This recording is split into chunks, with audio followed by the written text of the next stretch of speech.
Povedz nám, Ríšo, aký je dneska deň? Dnes je 11. október, na našej škole oslavujeme Medzinárodný deň jablka, ktorý sa však medzinárodne koná až 12. októbra, to je zajtra.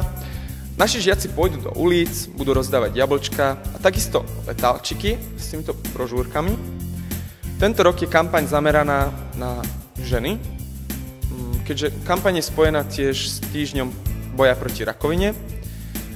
Vieme, že ženy môžu trpieť rôznymi onkologickými ochoreniami, či rakovina prsníka, rakovina krčka maternice alebo rakovinou hrubého čreva.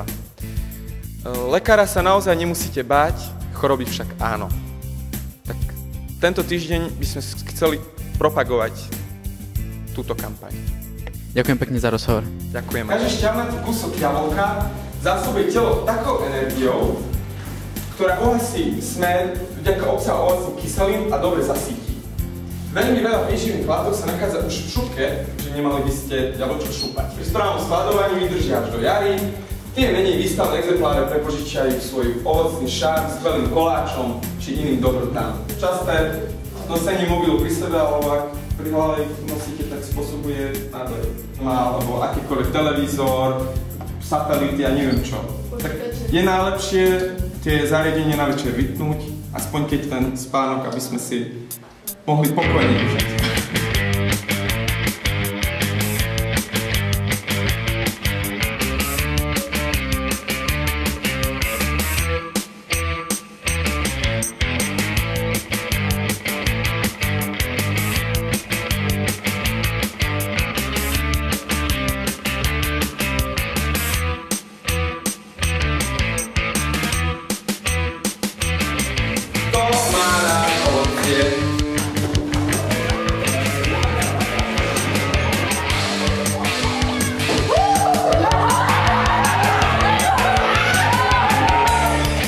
Čítaš?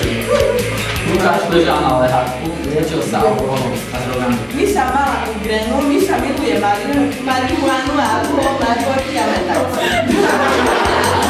Vlado mi trhal mena vlasové robíte. Vtedy sa bili ako blúdne bežky.